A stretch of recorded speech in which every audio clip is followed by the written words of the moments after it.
Hello, this is Bartosz from Aviatek Flight Simulators, and today in this video I would like to show you a quick tutorial how to create a custom integration which allows you to benefit from the touch capable G1000 panels we make. Touch capabilities is an optional feature of our panels. So I will show you how to create a very cool feature which we can assign a script to a button in our audio panel in this case, and when I press the button it toggles to Instructor Station. In this case this is FS Flight Control, which is a software we recommend always for our clients, and this Instructor Station allows you to essentially serve as an interface with a flight simulator, so you can relocate the airplane, you can trigger some failures, you can recharge your airplane battery, all sorts of things. Very useful thing. And now, since we have a touch capable panel, we can very easily manipulate it using the MFD screen itself. Now we want to reduce the amount of times we need to use mouse and keyboard, so that's why I just have a button. I can toggle between the two. So let me show you how to set it up. Okay, so the first thing we'll have to do is download and install software called AutoHotkey. The website is autohotkey.com. I'll provide a link in the description as well. You just download and install the software as any other software. Once we have this, we need to create our script file, which I have here. I will also provide a link in the description to download the script if you like. It's a very easy script. Essentially what it does, it listens to this shortcut, Ctrl-Shift-I.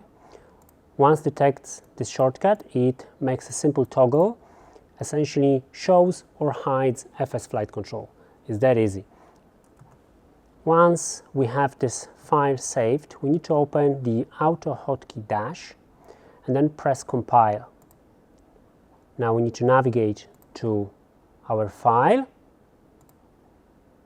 open, and press convert. Now it essentially compiled your script file into an exe program. So if I go here, when I save my file, you see it created this file. Now when I double click it, that's it, it's already running. To confirm it, if I go here, you will see that I have this script running. Now you can also, what I recommend, you can add it to your startup program, so it's always running in the background. You don't have to manually open it every single time. Now the next thing we have to do is we have to actually assign somehow a button on the audio panel to actually trigger this program. And the way to do it is through Aviatek connector. So let me go to the Aviatek connector. You would go to the Inputs tab here. I already have this config created here. I actually have it assigned to the both pilot and co-pilot button on my audio panel, because this way I don't have to really look for the exact button. I just look at the last row, so I can never miss the button.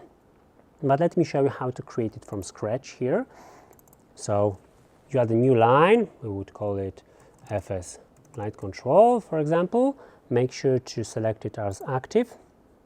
Then you go to Edit. Then in the Input tab, you would need to select the module. In this case would be our audio panel. And under Device, let's say we want to use the pilot button. And on the action type, we need to select Key.